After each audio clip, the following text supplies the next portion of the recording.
langsung saja nih, kita udah nggak sabar mendengar pemaparan mengenai quarter life crisis dari sisi seorang expert. Silakan di-share.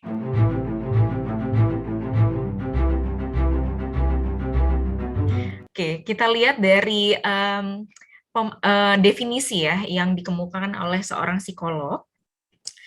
Quarter life crisis itu adalah masa, a period of insecurity. Masa-masanya kita tuh merasa insecure, ngerasa ada keraguan, dan banyak sekali pengalaman kekecewaan terkait dengan karir, relasi, dan juga situasi finansial gitu. Kalau tadi kita dengar Mas Mario ya pengalamannya yang sangat luar biasa itu, aku melihat juga ada insecurity, keraguan tadi ya, dan juga berbagai gejolak ya di karir, di finansial, dan itu memang sangat-sangat lekat di masa-masa usia 20-an. Jadi ada banyak sekali memang hal-hal yang berubah di hidup kita di usia 20-an ini. Ya, yang mana jarang terjadi di usia 30, 40, dan seterusnya. Mungkin ada juga sih yang seperti ini, tetapi lebih banyak memang di usia 20-an, seperti lulus kuliah. Ya, pertama kali kita lulus kuliah mungkin di 20-an awal, di 22, 23 gitu ya. Jadi first jobber, ya, nyoba magang, pertama kali terjun di dunia kerja, tahu gimana sih punya atasan, punya tim gitu ya. Kemudian lanjut pendidikan. Nah, ini kayak mungkin kayak aku, kayak Mas Mario gitu ya, yang di usia 20-an juga kita mencoba untuk melanjutkan minat kita ya di pendidikan. Kemudian menikah juga salah satu agenda ya, bisa dibilang tugas perkembangan secara psikologis di usia 20-an gitu. Menjalin relasi yang lebih serius dan juga menikah. Lalu pindah tempat tinggal. Nah, ini mungkin ada yang merantau ya ketika kuliah, ada juga yang merantau ketika bekerja, berusaha untuk mandiri ya, terlepas dari orang tua, mungkin aja diawali oleh pindah tempat tinggal itu tadi. Kemudian ada juga yang di usia 20-an punya anak, ya kan. Perubahan itu banyak banget loh terjadi, ini ada setidaknya ada 6 ya. Mungkin di teman-teman ada lebih banyak daripada ini gitu. Jadi memang kondisi tersebut sangat-sangat rumit ya kalau misalnya ini terjadi dalam waktu yang sangat berdekatan dan bahkan di satu waktu sekaligus gitu. Lalu gimana kita menyikapinya ya ketika ada perubahan hidup yang banyak terjadi ini?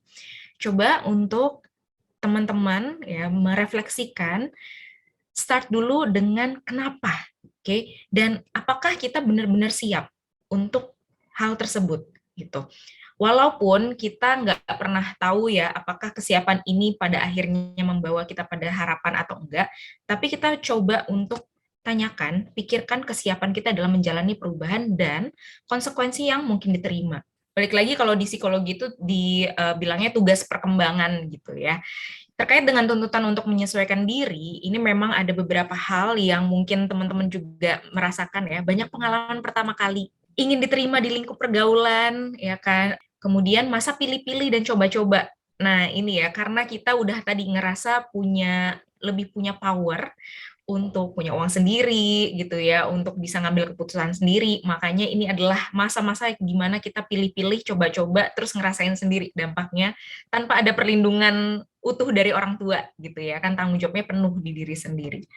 Kemudian ada fase-fase di mana trying harder or walk away. Nah, ini biasanya dialami ketika kita mencoba sesuatu, ternyata tidak sesuai harapan. Contoh, kita ngelamar kerja. Oh, ternyata di perusahaan ini kita nggak diterima gitu ya. Kita bingung nih, kita mau trying harder dalam arti kita coba lagi gitu ya, tapi di bidang yang sama, atau kita walk away gitu. Nah, gimana sih mengatasi tuntutan untuk menyesuaikan diri ini yang tentunya punya struggle sendiri ya, teman-teman. Pertama, kita perlu tahu dulu untuk know your priority. Tahu prioritas kamu apa gitu ya. Mana yang lebih penting dan lebih berdampak jangka panjang. Jadi tidak hanya terkait dengan saat ini gitu ya. Kalau saat ini boleh banget teman-teman pikirkan, tetapi juga bisa pelan-pelan untuk melihat dampak jangka panjangnya apa ya gitu terhadap diriku. Apakah saya mampu untuk mengemban dampak tersebut gitu. Lalu don't overgeneralize. Nah, ini yang bikin banyak teman-teman di usia 20-an ngerasa tadi ya mudah sekali melabel, aduh kayaknya aku gagal, aku kayaknya tidak kompeten gitu ya. Bad start doesn't define your whole process ya, live in the present ya. Jadi bukan berarti sekali gagal artinya kita tuh gagal total gitu, akan selamanya kita akan terpuruk gitu ya. Jadi awal yang mungkin tidak sesuai harapan justru dapat memantik teman-teman untuk berkembang dan belajar dari kesalahan atau kegagalan tersebut kan gitu. Ada juga yang namanya kompetisi dengan teman sebaya. Ini Mas Mario tadi juga udah sangat baik menggambarkan ya bagaimana kita rasanya ketika ngeliat media sosial tuh kok orang udah pada begini ya, kok aku masih kayak gini ya gitu.